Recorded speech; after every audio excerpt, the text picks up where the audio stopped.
Bette Sussman here at Bette's Diner. Yes, here we are back at Bette's Diner. And before we get on with this show, I want to do a little shout out to my buddies over at Solo Sounds. That would be Eric Amble and Tim Hatfield from Cowboy Technical. It's a great company. They release these records, these solo records, one instrument of all these different artists, and it's very cool. I've done a few of them. Very cool, but the reason I'm bringing it up is because Eric Amble has had some health issues lately. He's got some problems with his back, and I just wanted to send a shout out, speedy recovery to you, Eric Amble.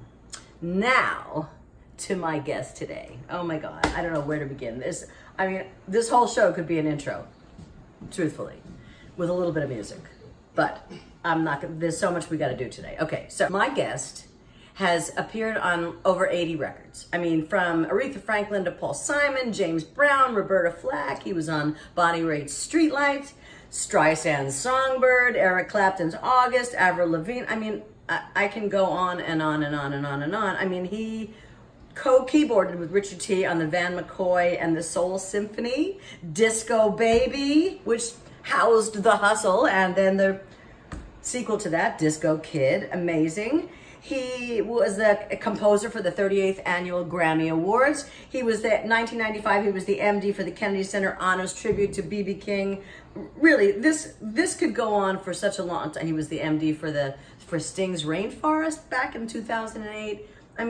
The guy is a mega superstar. He's an incredible keyboard player. He's an incredible singer. He's an incredible arranger. He's a great guy. He's a great guy. And not only is he a great guy, but he is the musician with the longest tenure on Saturday Night Live. Yes, my friends, this gentleman has been on Saturday Night Live as the pianist, organ player, music director for 39 years. 39 years. Incredible. But one of the things that most people don't know about him is that he's a graduate of the Peter Kump Culinary School. He's got an associate's degree from the Peter Kump Culinary School.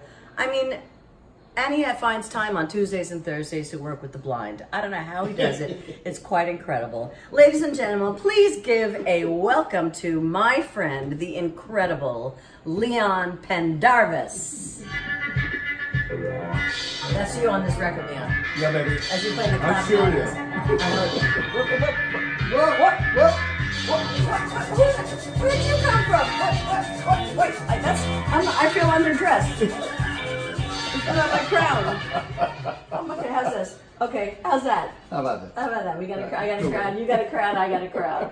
Okay, and I have a cat that is knows exactly where the fish lives. That's right. Okay, get down, D. Martin. Okay, Dino. Okay, why don't you get over in this All side right, of baby. me? Okay, so what are we gonna cook today? We're going to cook a seafood risotto. I love seafood risotto. What are we gonna put in the seafood risotto? Well, of course. Shrimp? Shrimps.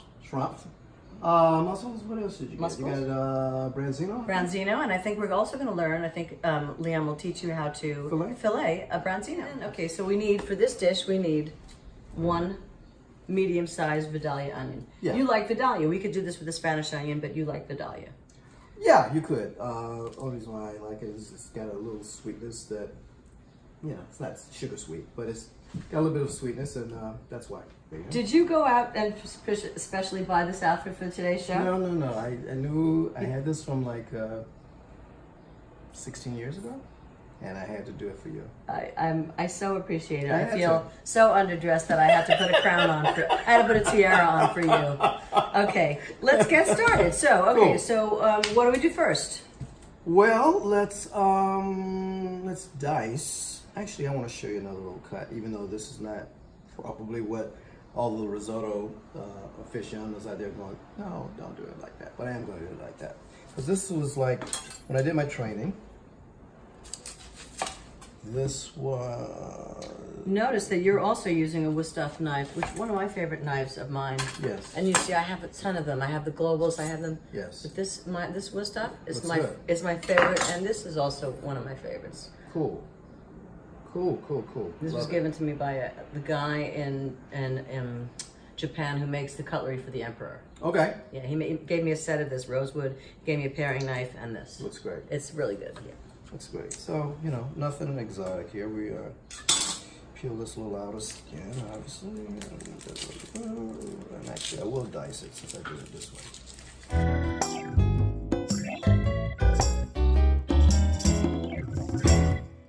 We're not making a big volume of this. I don't think we need more than one onion. Okay. Right. I think we'll be okay. Okay.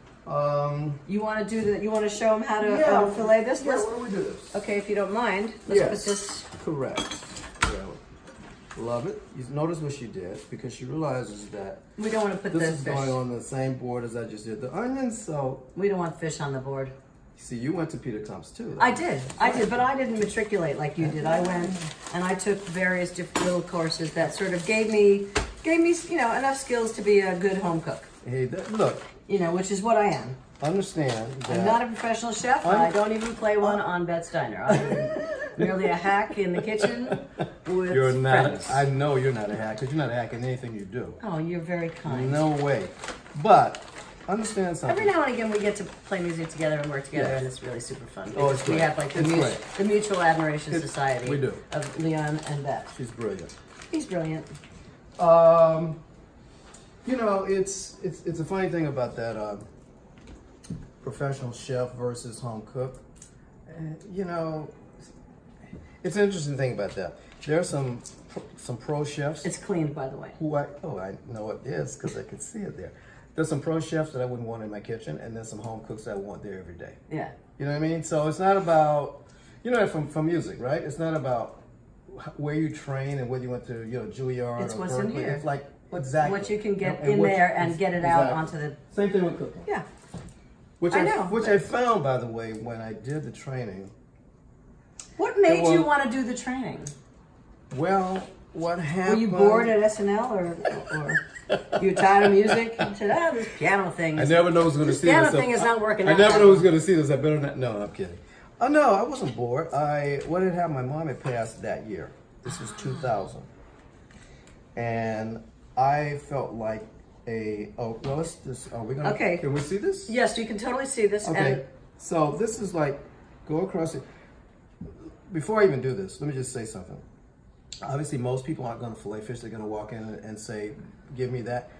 Notice the next time you go in a supermarket or go into a place that sells whole fish, the price. you're going to pay double Yeah. for a fillet I know. that you could do home Right. and a few short steps, Yeah. which is one reason why I want to get into this. So it's not a big thing. You want to keep the blade down close to the bone. Close to the bones. You want to feel the Correct. You want bones. to feel the bone. Keep going. Keep going. It's not rocket science. It is either. not rocket science. I think people are afraid to touch raw food. Yeah. Oh, I got that. I mean, you know, But they're going to touch raw food eventually anyway. But I regardless. say to them, if you're going to eat it, you better be Bada able boom. to touch it. Easy. Beautiful Done. fillet. And you may have some little pin bones, which is why I have this big honker. Which, if you saw my, oh no, I don't think when I made salmon the other day with Everett Bradley, Mm-hmm. and it had a lot of pin bones, and I think I did it off camera. I brought my tweezers out, Right. this would be really interesting to be using these as my tweezers. Actually, it's not. Those not even the ones I use home, but They're big. those are big. I mean, But they work. You can do it with tweezers Yeah. or Yeah. needle nose pliers. Yeah, you could. Yeah. You could. Yeah, nobody likes bones. You don't like the bones. No. So you you decided that you wanted to become, you wanted to go back to school. Your mom had just passed. Done. And I've got to get these bones out because that's not going to be that appetizing. Yeah, you can cut them out and all that stuff like that, but then you're going to be wasting fish by doing it. So I'll show you that in a minute. But you want to go back to my mom? Yeah. Let's do this quickly. So my mom had passed. We were really close. My mom had passed like May of that year. Mm-hmm. The last 2001. the last SNL show. I remember because we buried my mom the day before the last show. I flew back the day after the funeral. Did the last show. You know Cheryl Hartwick, right? Of course. That was Cheryl's last show. Uh-huh. So it was like double emotion. You know, it was like Right. her last show and my mom. And we Because just- not only was her last show, but she was actually moving like far away. Yeah, She was moving to Hawaii. Yeah. Right. So there was a shot, which they do a lot of times if someone's leaving the show, if they can get a camera on them. They'll do it during closing credits. Mm-hmm. So there's Cheryl and I won't do it because I just had fish in my hands. Right. But the Cheryl and I holding each other, we're like, and the tears are just like, it's like cathartic. But that summer, I was kind of like, I felt like an orphan, so to speak. I mean, I was, I guess, technically speaking, but I just was like, what do I do with my life, so to speak? And then, speaking of Saturday Night Live, as you well know, in the summer we're off Right. for 4 months. It's like school. So what happened was, I thought of some stuff, and I thought, well, I'll get a motorcycle. My friend's like, no, you're not going to get a motorcycle. You're not going to do that. It's just like, I needed to break out of me, you know? And I like to think a decent home cook, you know? And somehow I started thinking, like, and this is when Food TV Network and all that stuff was just kind of in infancy and whatever. And I said, do I maybe? And a voice said, if not now, when? I remember I was so envious of you. And that's basically what, it was really therapy. I thought you had a lot of balls to do that. Because I wanted to do Yeah, it too. yeah. I dedicated, and you know, my job at SNL was not what it is now. Now I couldn't do it because now I'm a music director, and so I got to be there Monday afternoon and Wednesday. But then I was just there for Saturday because I was just conducting the show and playing. Mm-hmm. So I did Monday, Wednesday. I think I did Monday, Wednesday, and Friday from 6 to 9 or something like that for 7 weeks. 7 months, not 7 weeks, 7 months. And then I did my externship at Vaughn, which a bunch of us went one night. Jean Paul George? Schaefer. Who was No, it it? wasn't at Jean George. It was at Vaughn. No, but he was that's there. Jean George restaurant. Yes, he was. Yeah, right, Yes, he right. was there. I remember it was Tom Malone was there. Right. A bunch of us went to just support our buddy, and it was awesome. The food was amazing, and of course the boss let him come out and hang out. Yep. Right. Yep. That was very cool. That was super cool. So yeah, so that's the why of it. That I dedicated the program basically to my mom. I get it, and Yeah. Your I mom- need a your mom- glass of water. your mom would have loved it. Now, tell me about music in your house growing up. My mom played. Your mom was a piano player. Yes. Yes. She's my first teacher. Yes. Getting this because to get these pin bones out, you need to find these boys. Okay. I'm going to take the veins out here and then I'll wash them. All right. So I can be here with you while you're boning and talking about your mom. Okay. Your mom was your piano teacher. All right, and you use it so you can get those babies off your tweezer. That's what the glass of water is all about. So yes, for those watching, it's well, that's more energy I want to put. I'd rather just buy the fillet. Okay, you want to spend twice the money? Have fun. So I'm going to skin this boy, which is another little technique. Okay. Like that. All right. So that, because I'm going to cook this separate. Okay. So he's just basically, once he gets the knife underneath the flesh, he's basically pulling the skin away. Right. Put it on. And I'm going to show you also from above, you're seeing me do this. So when you're cleaning a shrimp, you take your shrimp, right? You have your shrimp and you take it, you see this backside? Yeah. And you just put your little, and this is a great knife to use. These little, I told you about these little Culinary knives. I know that you've got a ceramic knife in Sure. your thing. Sure. And you just pull out this black strand of doo-doo. Yeah. And that's it. And then you wash it. I'm going to wash them all That's together. cool. But it's super easy. Well, these are done now, so that was pretty easy. But I'm going to make these in little bite-sized chunks. So let me ask you a question. Did you study, when you were studying with your mom, were you studying classical music? yeah, yes. I mean, because that's kind of what you did at that point. There was nothing else that. I mean, that's what she knew. I mean, she wasn't. I mean, I that's guess what she we was. did. She was classically trained, obviously, because that's usually most of our, Yeah. foundation training, right? But I mean, I just did kind of like quote unquote the ABCDs with her, and then when I got to a point where she felt like I had outgrown her, I started studying with this woman. in Augusta, Georgia, because we lived in South Carolina, yes, but right on the state line. So the state line, there's the Savannah River separating Augusta, Georgia from North Augusta, South Carolina. I grew up in North Augusta, South Carolina, right across the state line from Augusta, Georgia. Oh, that must have been. That's big. where I did private training, piano stuff, when my mom felt like I exceeded her capabilities. And yeah, so it was like definitely, the stuff that you would imagine. Liszt, Chopin, blah, blah, blah. See, like what you meant. Now, my issue, I had a big issue with Liszt because I couldn't reach. My hands are small and I couldn't do the reaching. But I also did the just classical. Got it. Okay, let's go. Start cooking. All right. Let's go. So. Come on, snap to it, Leon. But bang! Well, first of all, you want to turn your stove better than I do. I sure do. What kind of light do you want? Medium at the most. Well, what we don't want to do is burn anything.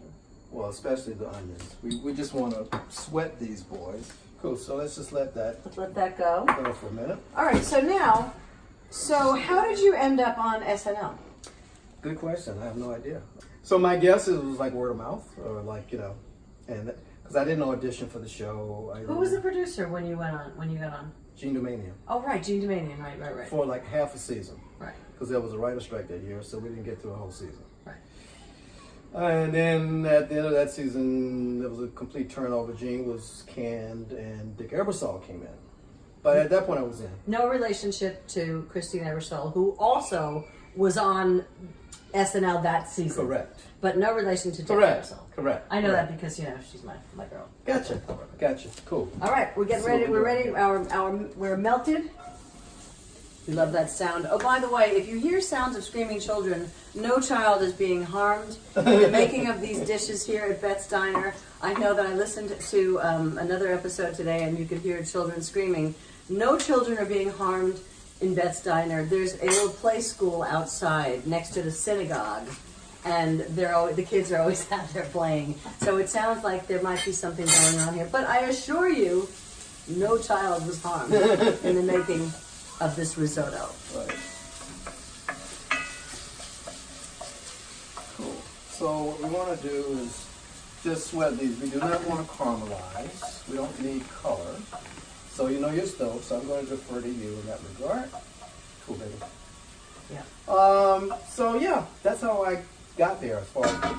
Even though you don't really remember, that's probably how you That's probably got there because... I don't remember half the things people, from... No, people ask you me asked me that from that long ago? I know I didn't audition.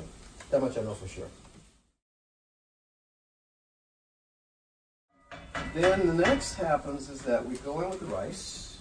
That's right. To toast. We want to toast the rice and coat it. You want to toast it and coat it with the oil and the butter. Whole thing? Go, baby. All right. Cool. Go, Leon. Go, Leon. Go, Okay. Leon. I don't think that people know. Does anybody know about your cooking?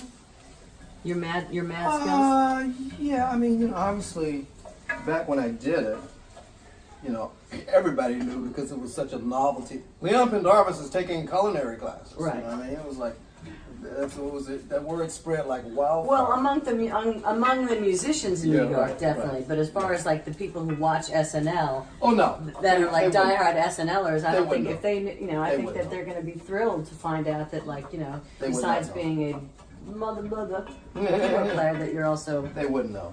But we're getting some color, which it's basically about that, So, but having said that. Having said that, you have such a low light on right now. Yeah, I think we're. And I think that once we get in there with that wine. Yeah. You want to add stock or you want to add wine first? I don't think it makes any difference. Really? No. You don't cook the wine off? The wine was going to cook off anyway. Right. So even if you added it last, it's still got to cook out. It's like music. You should be open to always learning. Absolutely. You should have been in here the last 2 weeks ago with me and Janice Siegel. Yeah. Ooh, I saw the beginning of Ooh, it. child. Yeah, We was making music that day. Lord have mercy. All right, so where are we going? We're going for, we said about a half a cup of stock. right? About a half a cup of stock. You want to eyeball it? Or yeah, why don't you eyeball it? Okay, Because cool. you've done this before. And cool. you know. The most beautiful sound I ever heard. And it's legendary. Yes. Legendary. Hell no, yeah. The thing is with wine, don't get folks out there, don't buy cooking wine. No, don't buy the wine that you Please. see in the grocery Please store. do not do that. What you want is a wine that you would drink. Right, but you don't have to spend No, a fortune. No. But you want, like a Sauvignon Blanc that's, like I've told you before, in using wine with food, is like, you don't want a citrusy one. You want just a dry wine that tastes good. And that doesn't have any exceptional characteristics, because you just want something that's going to do what it's supposed to do, which is add a flavor and a little bit of acid, and Bob's your uncle. And then and then afterwards we're going to drink it. Let's just make sure if the legendary wine is legendary enough. Okay, let's see. What do you think? No. You know. You want to make sure? I need this. Quality control. It's quality control. You just got to make sure. I want to. Let's forget the cooking and let's just go sit get down. Wine. Do you have a favorite cuisine? Well, I'm kind of like the Asian fusion guy. It probably came from because when I did my externship. I can tell by the choice that the dish that you decided to make. Yeah, right. Asian fusion. He comes in here with a risotto. Okay, I think we can start adding the stock because this is drying out. We don't want it to get dry. We just Shall we add a ladle at a time? ladle at a time. This is a fish stock. I think I have one more. Cool. This is a fish stock that was, you can buy the fish stock in the box. I bought fish stock from Cinderella. It's the homemade stocks, guys. Absolutely. I mean, they just taste better. Absolutely. I mean, there's nothing wrong with store-bought stocks. I mean, the Pacific stocks, what is that one called? Cook's Essential or something like that. Yeah. There's a couple of good ones in the, that are boxed. You generally want them without salt, without sodium, so that you can be in control of the seasoning, the salt that you put in. Yes. So what are you doing now, Leon? I am absorbing. I'm not absorbing. I'm allowing the rice to absorb the stock, kind of like one batch at a time. Right. You don't want to overdo that. Right. And this breaks down the molecules and the risotto. So when you're going for that creamy, if we started eating this anytime soon, it would be like biting. No, like, we would all be. We'd start We'd eating see it the and then go next door to the dentist. Yeah, exactly. Right. And rule of thumb, supposedly, even though wink, wink, you don't have to, is to keep stirring this from the point that you start, which is why people call it labor intensive. Right. Labor. I have cheated sometimes. The phone rings. I go, okay, and then I'm back. Yeah. And you know what? But the kind of labor that we do here, I mean, it's labor intensive. I'm doing like an 8-ounce curl while we're cooking. You see, we're working out as well as cooking. Yeah. 8-ounce curls. So what you want to do is you want to get it to where the liquid has basically been absorbed by the rice as far as you can see. And once that happens, you add the next batch of stock. Right? I think we're about ready for that next ladle. All right. Yeah. This whole thing generally takes about 25 minutes. Yeah. Right? About 25 minutes? Roughly. But it's all about it's all about consistency of the rice. Right. So if it's 22 minutes, if it's 36, it's all about the consistency of the rice. Does the heat have to, by the way, the stock, when you're adding it, the stock should be warm. Yeah. Yeah. It's not boiling or anything, No. but it was very hot, so we just turned the heat off, but it's good. Okay, so here we are. We're about 30 minutes in to cooking. Sometimes, with Arborio rice, sometimes it takes a little less time and sometimes it takes a little more time. It's rice. The worst thing that you can do is rush it and not have patience, because you don't want it chewy. You gotta know that it's a dry pasta, it's a dry rice, a dry grain, whatever. And sometimes it takes a little more time. But what we're gonna do now, because Pan over here wants to add, we're gonna add some saffron. Saffron. So this is kind of dramatic. Okay. Let's try that for now. Okay, you can see it immediately starts to turn yellow, Yeah, yellowish. it's a great flavor. So tell me about Mm-hmm. the Canary Islands. Canary Islands, we're talking about rice dishes, and I was there 3-4 summers ago touring, and I wanted You were a, there with the Blues Brothers? yes, and I wanted a paella since I was in Spain, Of course. not risotto, the paella, and I went to this little restaurant. There were several restaurants on this strip, beach strip, and the guy said, well, we can't do paella for just one person. It was just me by myself. But we can give you this other rice dish, which is similar, whatever, I don't even know what they called it. And it was a rice dish, I believe, with squid ink, which turns the rice Black. black. One of the best rice dishes I've ever had in my entire life. So what was in the dish? Seafood, and a little bit more soupy than what you would think with risotto. Right. So I guess every cuisine has their own version of a rice dish. a rice dish, whether Yeah. it's risotto or Yeah. paella. Yeah, I guess this is it was the fabulous.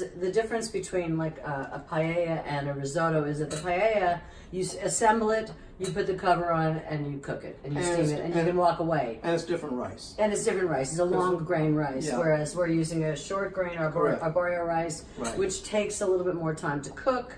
I'm gonna give it a taste. Oh, I can see what's getting. Oh yeah. Okay, cool. What about consistency? We're basically there? What do you think? It's delicious. She said. Well, now it has. Now I've got all this saffron, and I'm like, Right. I'm a little dizzy. I'm intoxicated by the saffron. There you go. We're really close. We're seasoning. We're about to put the seafood in now. We're seasoning the shrimp. Yeah, cool. The salt and pepper. That's all you need. A little S&P. That's it. Yeah. These are gonna go pretty fast, like translucent to whatever. They're gonna go pretty doggone fast. You got it. Love it. So good. Penn, Yes. let's just say you showed up on Thursday with an arrangement of a song for the show, Right. and you presented it to everybody, and Lenny Pickett looked at you and said, "What the hell was that?" In a good or bad way. No, what? Somebody call the police. Somebody call the SNL comedy police. That was a terrible arrangement. That was a terrible arrangement that you did for the whatever. Right. And they came and took you away, and they sentenced you to death for bad SNL comedy arrangement. Okay, that may happen. What is your last meal going to be when you're on death row? Some sort of seafood, fish and seafood. No, I mean. Come on, give me specific. Give me a dish. It's going to be this. Ah, really? We spent this much time. Really? You know what I'm saying? No, not that much time. Half an hour. Right. That's a good question. I do like seafood a lot. I mean, I love seafood too, and I love seafood risotto. And a specific dish, I have to stop, I guess, and think about. I don't know. Let's turn this around. That happened to you. What would be your final dish? I'm going to ask them to bring me a 2-pound female lobster broiled Okay. with a side order of like the best hand-cut French fries and an order of the octopus from Perry. Which I haven't had, see, so I don't have that point of reference. Okay, so now we've just added the Branzino that Penn Right. filleted earlier. And stuff. And let's do the mussel. So the shrimp are basically cooked. So now we're just waiting for the Now, mussels would to you open. ever cover that to wait for the mussels to open? I don't know what it would do to the texture of the rice from a risotto standpoint, so I probably would not cover them. Okay. But I'm trying to get these babies Get them down so that they'll cook. They just need enough heat to go, ah! Yeah, right. You know what I mean? The cheese. It's just gonna melt into the goodness. Okay, so I just. However much you want. You can eyeball it or whatever. I bought this beautiful piece of Parmigiano Reggiano. You know it's the real deal when it's got the skin on it, the rind that is stamped with Parmigiano Reggiano. And so now. Yeah, I don't think that the cheese is not going to make that much of a difference. No, so I can also see. I can already see those mussels starting to go. Yes. Hello. Yeah, so we just might as well do that so that cheese can just become part of this whole. Now, some people might say, "Oh, it's fish. You can't add cheese. It's sacrilegious." Yeah. And you know what I say to you? Yeah. Take your sacrilegious and take a walk on the West Side Highway. Because there are no rules in our kitchen. It's like you can't have red wine with fish and seafood. Hell to the no! Serious? I drink a nice Pinot any day of the week. But the reason why I said just add the cheese now is because it's going to melt into the goodness of this. You know what I mean? Yes, it's just going to add to the layer. It's It's not just gonna going to be have another anything- layer. It's not going to have anything to do with the mussels cooking. No, it's not going to You prevent can't the mussels. overcook the cheese. No. Yeah. No, the cheese just gets better. All right, so our mussels are opening. The shrimp are done. The fish is done. Fish is definitely done. Everything is. We're gonna plate. Looks good. Oh my goodness, it looks fantastic. Oh yeah, baby. All right. Cool.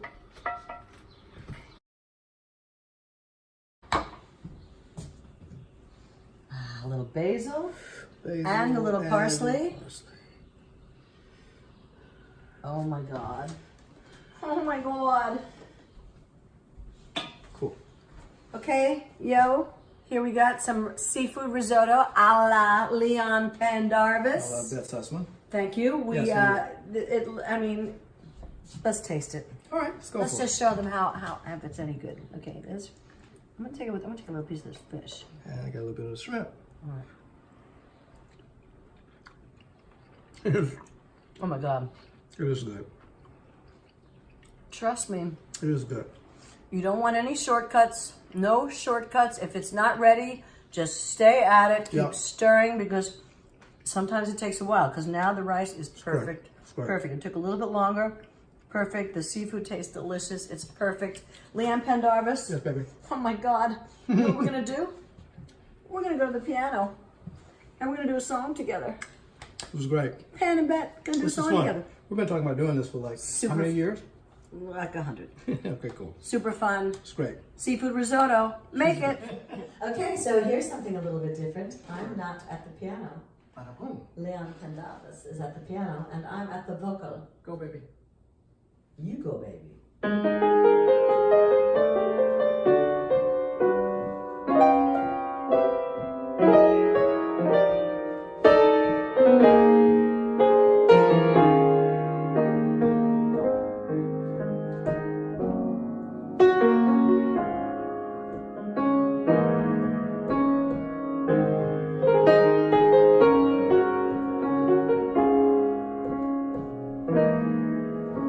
Have I told you lately that I love you? Have I told you there's no one above you? Fill my heart with gladness, take away all my sadness, ease my troubles, that's what you do. Leon Pendarvis. On the morning sun in all its glory, greets the day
Have I told you there's no one above you?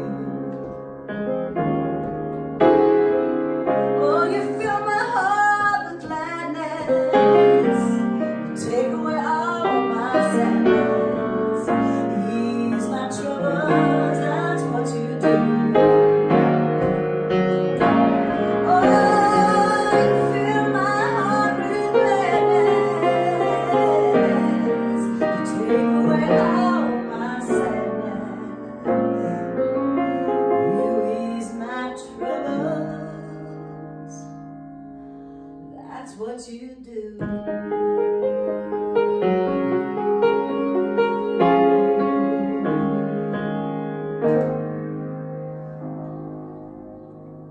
Yes! Woo! Doing my best Joe Biden. That's good.